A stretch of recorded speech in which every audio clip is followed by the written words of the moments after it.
you want to hit record? Yeah, got it. So we're recording so that tomorrow and next week we'll be able to send out this recording so that you have all the information. And then and it'll be for your access anytime you need. Yeah. So everybody can see this, right? Yes. Okay. So I work in a school called Laddie Decker Sound Beach School, very long, cumbersome name, in Miller Place, which is on the east end of Long Island, about 70 miles east of New York City. It's a 345 building. Last year, we had 6 sections of each grade prior to COVID. This past year, we got 10 sections of each grade. We made our classes smaller and got more teachers. So we have the same number of 5th graders, but they were spread out over a longer, more classrooms. Approximately 600 students, 100 teachers and staff. We were in school all last year, every day. So that was fairly amazing that we did, with a lot of social distancing and a lot of protocols and whatnot. So it was pretty cool that we were able to do that. We had to let a lot go because there are things like you guys, I'm sure as well, field trips and assemblies and things we normally would have spent money on doing with the kids, we didn't have this year. And MyIntent actually turned out to be my COVID silver lining project, because my principal asked us if we had any ideas of things we could do to make up for some of the things we couldn't do. And I kind of zoomed right in there and did it and suggested this. So this is a couple of our kids. These are just a couple of pictures of our kids and the bracelets that they made. So back to the word thing, Gregory, I'm going to call back to you a lot because you really kind of connected with you when you said that about being into words. One of my jobs is to do character lessons or SEL lessons with all of the students in the school. So each month I go into every single classroom. Our 5th graders' theme this year was the power of your words matter. And I actually started out with this book. If you know Mark Brackett's Permission to Feel, he created a mood meter. So there's like a whole bunch of words for feelings and regulation zones. And so we really started to work with the kids on the words that they're using and identifying their feelings. But 5th graders have to learn about the Dignity for All Students Act. And this quote inspired me to, and I have them read it every year. So when you get a chance, when you get it, it's by Maya Angelou. But basically it means a belief in oneself, that one is worthy of the best. It means that what I have to say is important, and I will say it when it's important for me to say it. Dignity really means that I deserve the best treatment I can receive, and then I have the responsibility to give the best treatment I can to other people. Now, this Dignity for All Students Act is a call to the 5th graders as they go to middle school, that they are, and even before that, that they are responsible for how they treat one another. And it's a real sort of conversation about how we treat one another and the words we use to describe ourselves as well as other people.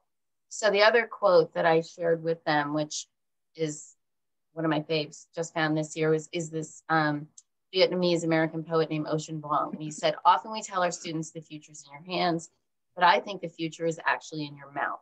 You have to articulate the world you want to live in first. So this is another one of the jumping off conversations I have with the kids about the words that they use, and ask them to talk about, these are 5th graders, ask them to talk about what they believe that meant. I think they're used to me being pretty eccentric, so they never know what I'm going to bring in. So like, okay, we're going to talk about this right now. So what do you think? So our SPS project this year, What's Your Word project, each 5th grade student was invited to choose a word that would be the word that they take with them to middle school next year, in 6th grade, so in the fall. No, well, actually they went to 6th grade in the fall. They're going to, that's a typo. Okay. So this word would serve as a reminder for them that their goals, what their goals and dreams and what they hope to aspire, where their strengths are, what's important to them. And the bracelet would serve as a reminder when they're at school to wear that bracelet, and they can look at it and to stay positive and not to get down. So they really like this idea. Some of the kids knew about it already because we hadn't done a lot of classroom-based stuff this year. So this was their opportunity to actually make their own bracelet. My COVID silver lining, as I said before, was the fact that my principal, because we had a little bit of extra money, allowed each class to get their own jewelry making kit. bracelet making kit. So each teacher got their own. So they kept it in-house. Now, 200 fifth graders wielding heavy hammers and stamps and stuff like that, I was a little nervous about, but we gave it a go. So, and this is just one of the slides that I shared. And actually, if you get this presentation, if Annie shares it with you, one of these has a, oh, I don't want to do that. Why did I do that? Sorry. You guys are still looking at my presentation, right? We're seeing your screen, so it's on YouTube right now. Oh, okay. So that link is actually the school that inspired me to go to my principal with this. Mill Road School is actually in on Long Island, and they did a similar project, and I actually stole theirs. So that was really the motivation for me to, I would like to get rid of that video now.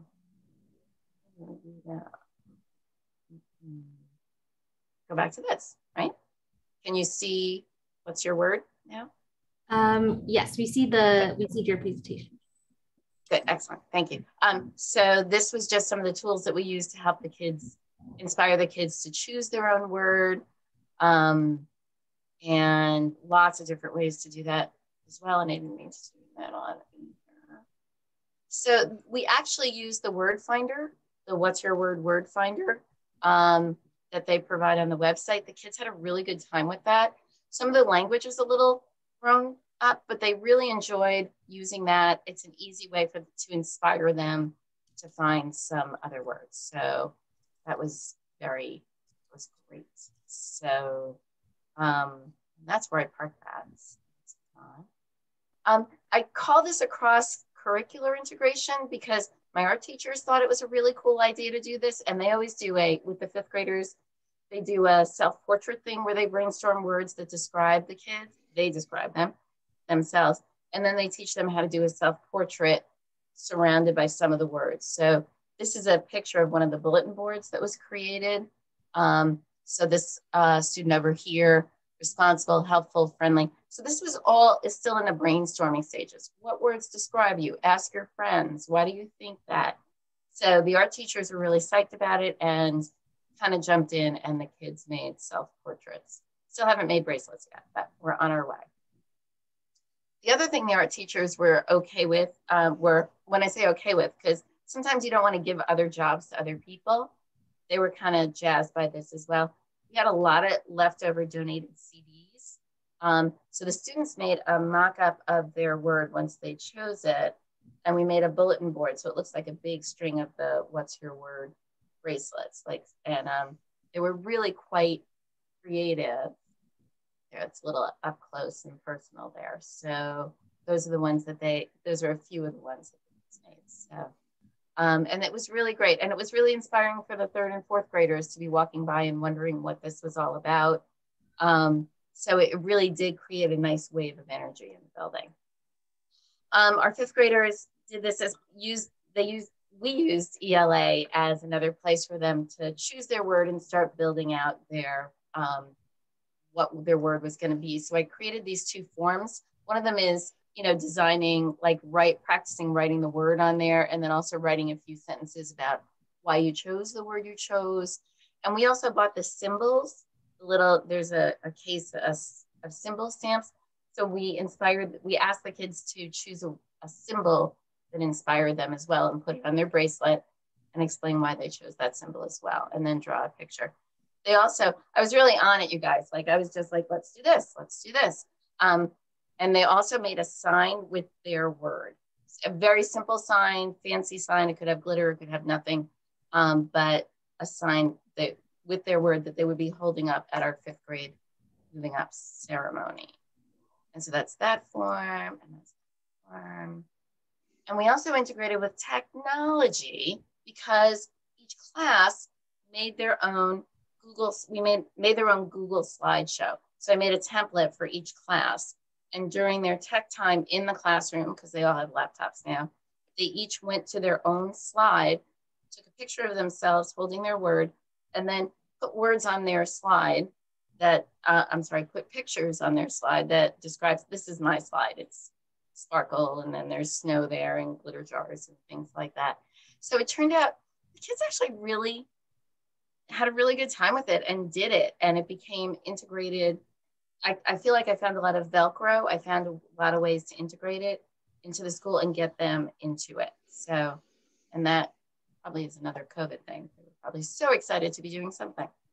And as far as technology goes, we also used Flipgrid. We made I had the kids make a Flipgrid video of themselves holding their sign saying, "Hi, my name is Phoebe. My word is sparkle.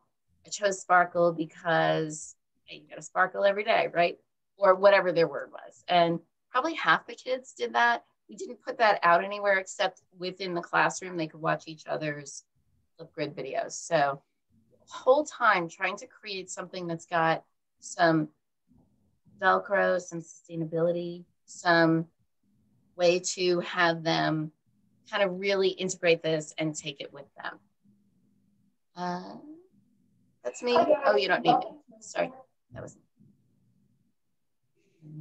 And then finally, just in case there wasn't enough to do, my last character lesson with them, or my last SEL lesson, the final project that our 5th graders did was I taught them how to write a postcard and then write a postcard to their future self. Now, it's not going to be future self high school or anything because I'm not that organized and I'll never keep track of all those postcards, but their future self in middle school next year. So, and I used the video, this HP video that I put in the PowerPoint, and it's based on an 8th grade project of 8th graders writing a letter to themselves as they're graduating high school. So I showed that video to them and I said, you're going to write a postcard to your future self, reminding yourself of your word and having a conversation with yourself about why you chose the word you chose, or how's school going this year? Did you get your locker open? Are you still friends with Annie? You know, all that. And that was, I now have a stack of postcards. I told them they would get it before winter break next year, and they will receive a postcard from their past self before that. So they seem pretty psyched about that. Once again, I just kind of really wanted them to hang on to that word, have another reminder of what their word is and why they chose it. But you're not going to watch. And then our last piece of all of this was we had the students during their moving up project. Now, I wasn't allowed to share that information with you, the pictures of the kids holding up their signs, because I wasn't allowed to share the images of the kids. However, if you would like to go to the Lattier Decker Sound Beach School website and click on 5th grade moving up ceremony, you'll see the whole moving up ceremony and everybody holding up their signs. And they each were announced, each held up their sign. This is Phoebe, Phoebe Arancio. Her word is sparkle, and she would stand up and hold it up, and then everybody would cheer. So it was great. So if you would like to see that, you can certainly go view that. The little guy right here, they all have a smiley face, but the little guy right here with the red band, he chose BSA as his word, which is Boy Scouts of America. And he chose that word because he feels like he got a lot out of the Boy Scouts, and he's made a lot of friends, and it's something that's really important to him. Where is one of my girls chose, two of my girls, good friends, chose bougie as a word. And I was a little worried about that her parents weren't going to be happy about that. But, you know, we had a conversation and they said bougie was fancy to them and they're fancy friends. So, all right, here you go. So yeah, and these are just two of our students as well. And there you are. So we're back to you. Awesome. I feel like it went fast, so I'm sorry if you have any questions. Ask. Yeah, if anybody has any questions, feel free to ask. You can ask right now. So I stopped sharing now, correct? I should stop, yes? Yes. Okay, done.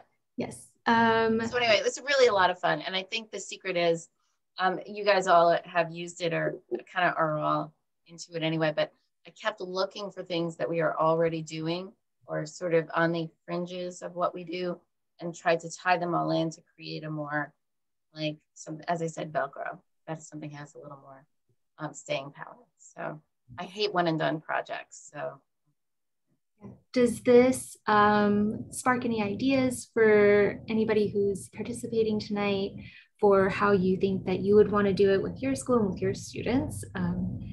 Love to open up the floor.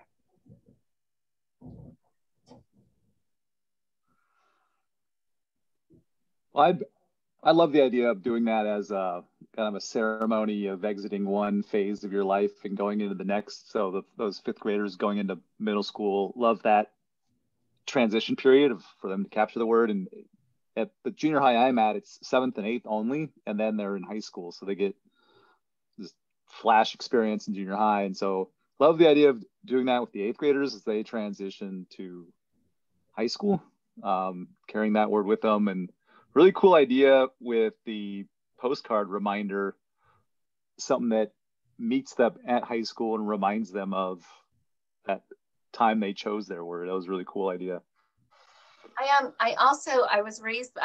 My dad is still with me, but I was raised by a guy my dad sends postcards for no particular reason. Like, he lives down the block from me and I'll get a postcard from him and he'll say, "Hi, it was a beautiful day today. See you for dinner." And it's a postcard from a trip we went to Yosemite or something 20 years ago.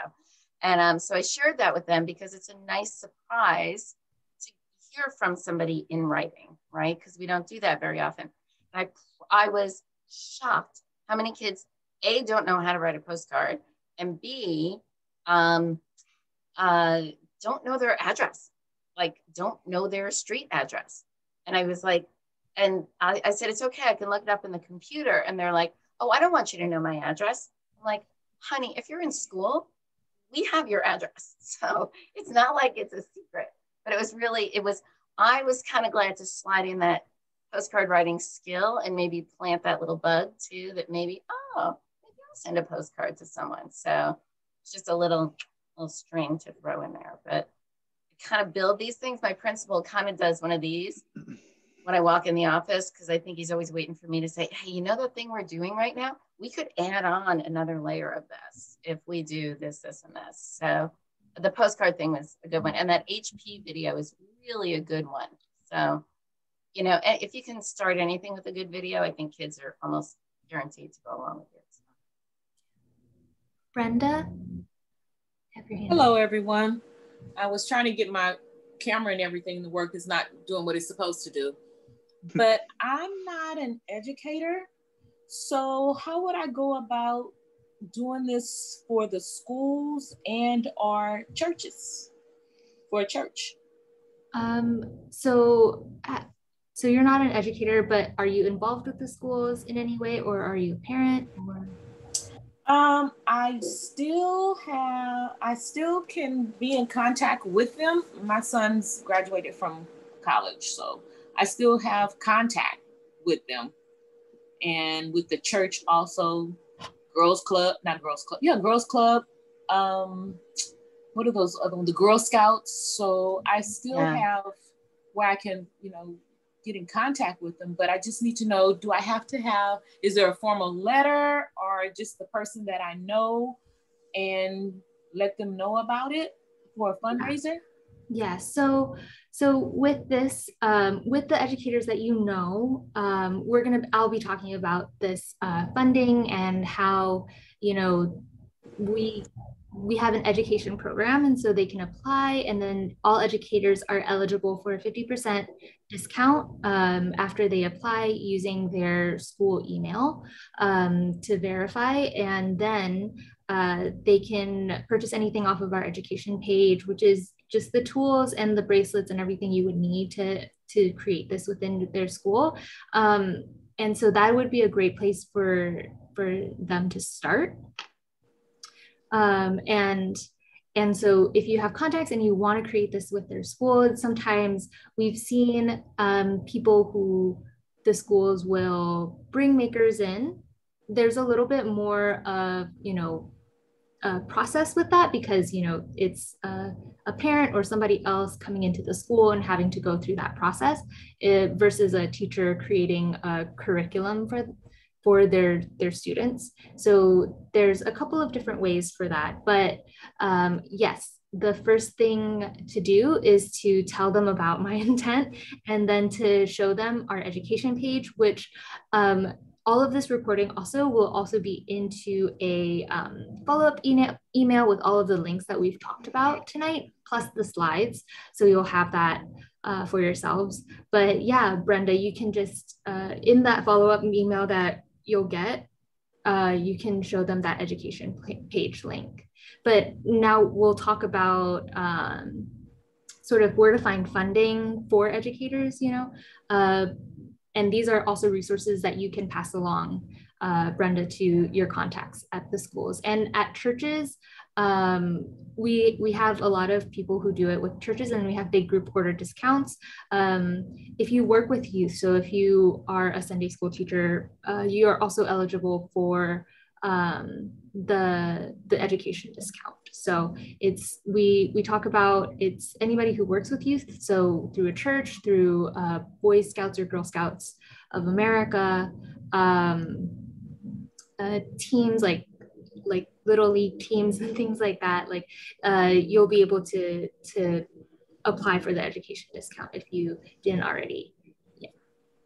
Now, is this on the Facebook page where I would find this information? I'm new at this, so I apologize. It's been answered before. No worries. No, this will be on the education page. And since you signed up for this meeting, you'll get the follow-up email. And we'll have all the links for you to go there. And that will be like through our website and through our education page, which will all be linked in that follow-up email. Okay. Thank you. Of course. So any questions, anything that you want to clarify?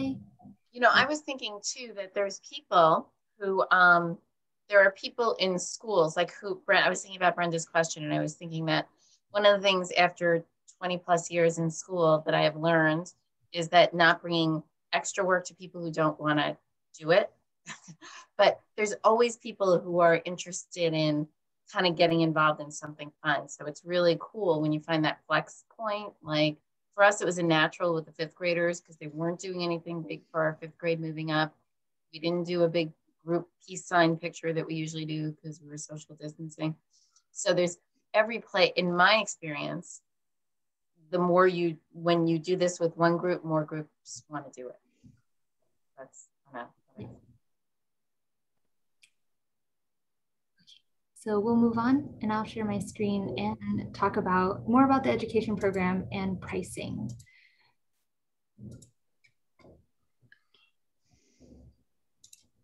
Okay, so how might you bring MyIntent into your educational setting? So we heard from Phoebe how she has done it. There are a lot of clubs that also that have used it as a fundraiser and things like that. So in this like first purchase of getting the kit and doing it, it's sort of the investment, and then the uses for this maker kit can grow as, you know, as more people get involved, as more people find interest, as more people find that it can apply to what they're creating in their classroom or in your school. So our education program is like I had said, it's 50% off for all educators, anybody who's working with youth, and we always try to send out new resources, so new worksheets. We get feedback. Phoebe gave us really great feedback about our worksheets and how we can maybe better our word finder quiz, because kids these days are very tech savvy. So, you know, we're not thinking of how we were when we were in elementary school, but thinking about how they are currently. So it's a constantly iterating and getting better as like we get more feedback. So and I really love these groups. We've had teachers connect in real life because they live in the same area or anything like that. And so it's been really great journey for everybody.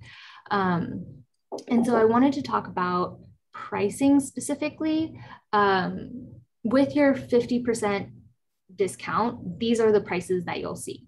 So the tools only kit. And so we've broken this down into, you know, the number of students and faculty, depending on if you're doing it for your class, for your school, for an entire school district, if you're an administrator, and our recommendations on how many toolkits you'll need, and then the pricing that follows. And so there's two options after you get the tools, is either having pre-tied bracelets that are blank and that students or teachers or educators will stamp themselves, or tying your own, which means buying the string, the spools of string and the tokens separately, and then making it sort of like a project to make the bracelets.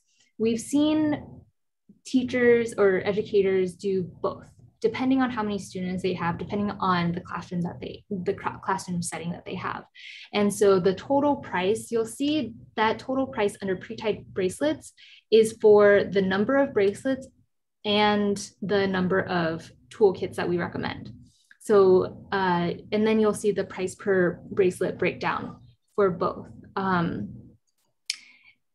This is just like background information for you if you're needing to go to your principal to talk about cost and pricing and everything like that, so that it's all laid out there for you, and that there's no like hidden fees or anything like that. So this will also be available to you in the follow-up email. But the one thing about tying your own bracelets is that it's usually a lot of labor and a lot of time. So if you decide to tie your own bracelets, I truly, highly cannot recommend enough having the students create their own bracelets, because that will definitely ease the time and labor, but also create a project for the students. So we've had like key clubs that have created their own bracelets, and they've sort of made it into a system, and they've used it to the students will make the bracelets, and then they'll go as part of their community service to create bracelets for the community. So just an idea. And if you're looking for funding, I think this is some juicy things that we got from the last education night that we did almost a year ago.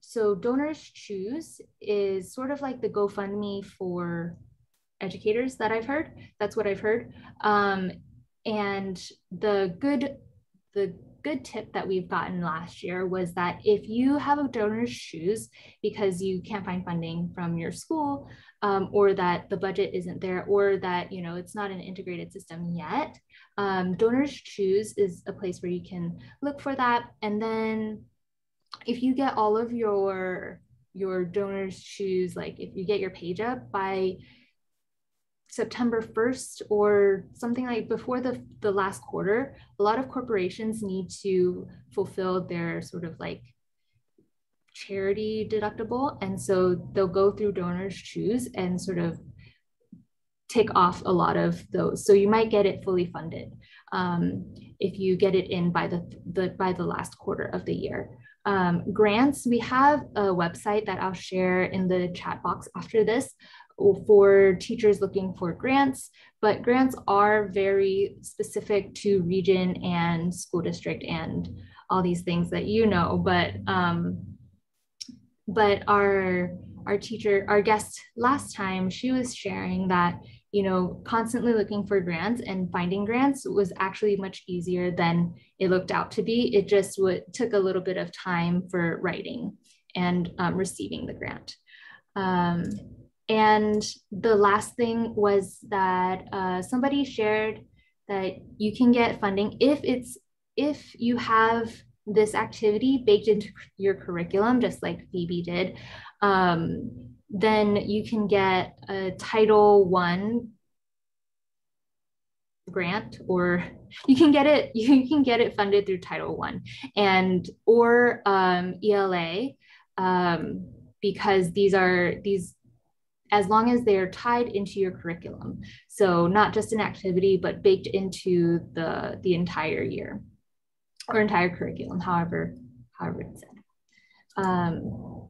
Does anybody have any questions? so far. I'm going to stop sharing.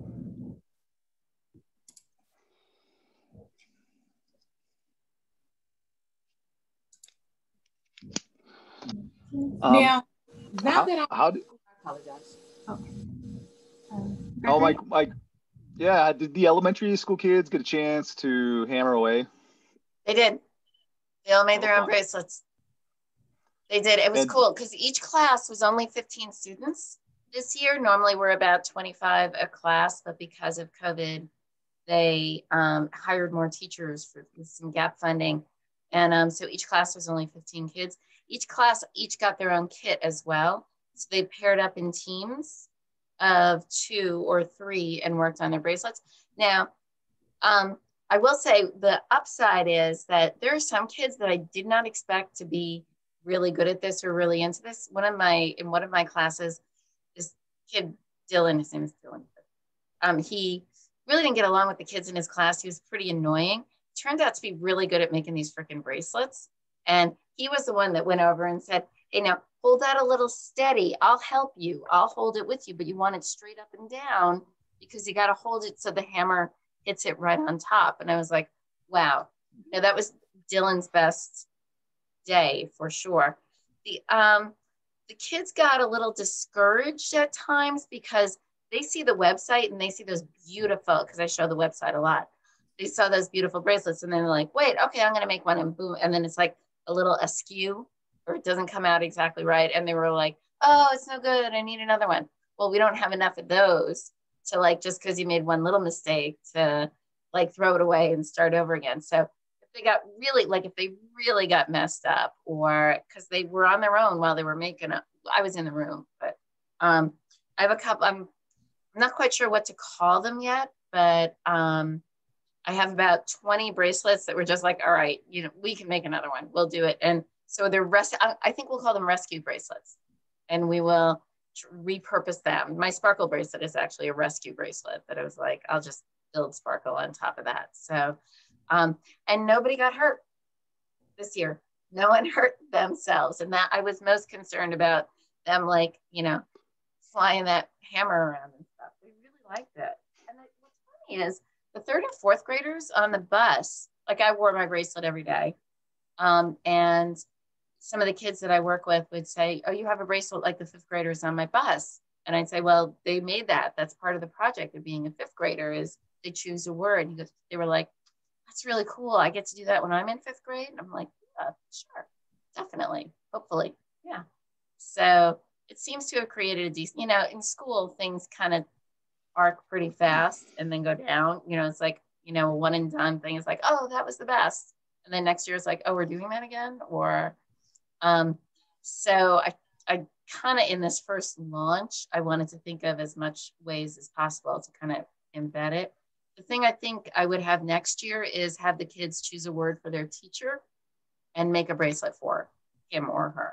So what word would you give to Mr. Savasco or Mr., you know, and why would you choose that word? And then present them with a bracelet. So, yeah. So yes, the kids hammered away, and that was good. We don't sell them.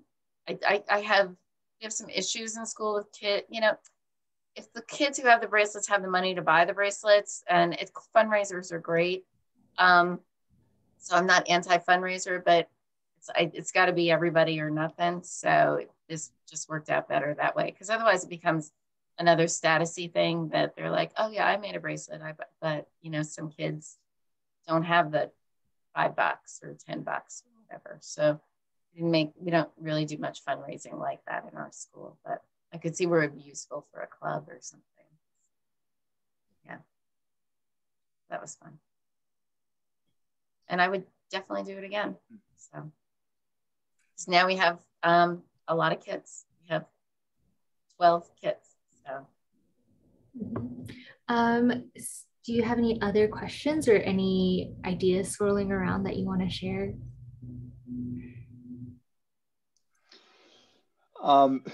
The one thing I was thinking about for next year, we have it's sort of a merit system that's about to take shape, where based on character, academics, you know, just noticing kids doing positive things, whether it's just through kindness and good character, or, excellence in education, being able to earn things. And so using one idea I was thinking about was, having, different types of coins be kind of a particular, like, a reward. Like if you hit this level in however you're being recognized, you get this type of bracelet. So like having different types of bracelets being a kind of a merit reward system, and just trying to think about how that might work, or backfire. So it's funny, we used to have character awards. Every month was a different word, and like, so each teacher would propose 2 kids in their class to get, if the word is responsibility, and in lunch each month, those 2 names would be announced. The kids would come up and get their certificate, post her a picture, get a pencil. And what we found with that sort of reward system thing, it just got, for us, that thing just got stale. Your idea sounds really good, Gregory, but ours got a little stale. And I found after a while that a lot of the same kids got the same awards, or got the awards. And by 5th grade, some of the kids were like, I never got a character award. I'm like, yeah, I know. Lauren got like 5. I know. There's some kids, get them a lot. So, so I love that idea. It could get unwieldy, yeah. I think. Just as a person, some schools do. I've seen schools do. They'll do like school swag. School pride products, and school spirit gear, or school supply things as ways to be recognized or to gain something through recognition. It's not. It's obviously you want them to. Yeah, it's an incentive. It's like an incentive reasons. thing. Yeah. But thinking about some kids do get really, some students might be really motivated to get like, hey, I can get this Seahawk colored bracelet and have like a player's name, or however, just using it to reach teens, coming up with themes and color concepts and wearables that reach teens, and might motivate some kids who aren't motivated by traditional things that some schools might do as incentives or recognition items. I was so afraid to get involved in the tying because I wasn't sure if it would just, we have kids making bracelets all the time in school. Like, you'd think it would be easy for them to tie bracelets, but I thought at least for this year, it is probably a really good idea to buy the pre-tied ones. But I could see, with different colors would be amazing. That would be awesome. So yeah, it takes me forever to make that adjustable knot. Does it? Oh, that's the one piece that takes me forever. Yeah. Like, okay, I'm trying it for the 4th time. All right, got it. 10 minutes later. Yeah. We had a cool thing happen after I did this and got everybody psyched about it.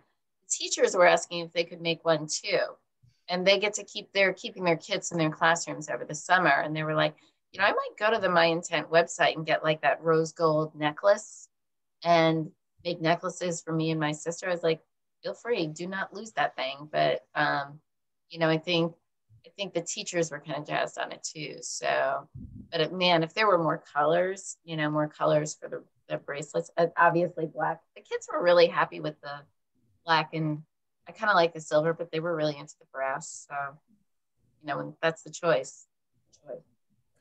But it's fun to have an idea of colors. We do sell the green and blue strings for you. Oh, I already have those. I haven't made a Seahawks bracelet yet, but yeah. I definitely have locked down some green and blue already. Awesome. We've been thinking about bringing back, we used to have red and black like one string red, one string black, and maybe coming back with the sort of like two-tone bracelets. So it would be really interesting to see how, you know, things will develop as, you know, as you come back with feedback for us with the education with students and things like that. It could be something really fun for us to try and tack on too. Brenda has her hand up. Brenda? Now, how long does it take to string the bracelets? I mean, I've saw some. Gregory, I know for me, it probably would take a few days. So approximately for a new beginner, with all these tying of the knots and all, I mean, just something simple. So something simple. So if you are just doing a sort of like a simple tie on and then they can't take it off, it's not an adjustable knot. It's very straightforward. It's just a loop-de-loop and then they can tie it on themselves. And then that's how MyIntent had first started. We had adjustable and we had just the classic tie on. And then whenever your bracelet fell off, essentially it was a sign that you had completed your intention. So that very simple, 5 minutes. 5 minutes to create that bracelet. To stamp your bracelet, the first few may take a little bit of practice to line it up, to feel for it, to know how hard you need to stamp. That could take like 10 minutes first. But I can stamp out bracelets in like one bracelet in 3 minutes if I'm talking to somebody. So it ends up being like once you get into the groove of your style of how you stamp, it's pretty fast. And then with tying the adjustable knot, it does take a little bit of time. It does take about 10 minutes to get your fingers to get 10 minutes, Gregory. Really? Is that how long it took you? No, it's like worse for just the one knot. It's like worst case scenario. But no, the more you do it, the faster I get. Mm-hmm. Yeah. So that adjustable knot is the second time around doing it, or for a group of people, is definitely a lot faster than the process of making it for my teachers, which was the first time I made them for my coworkers. Yeah. And we do have videos on how to create these knots. And people, especially if you haven't joined our Facebook maker group yet, I highly recommend it because it's a wealth of knowledge of makers creating bracelets, stamping bracelets. Any question that you could have, there is an answer in that group. And so that's like the two, it's always just like the first round that you do, whether it's stamping or creating the bracelets and creating that adjustable knot, it will take a lot of time, but it gets better. So thank you everyone. And we are coming up on our last few minutes, and so I wanted to say thank you so much to everyone who is able to join us. This has been so fun, and I hope that the people who get to watch this afterwards enjoy our conversation. I'm going to stop recording now. I was just going to also say I made key rings for some of the kids. So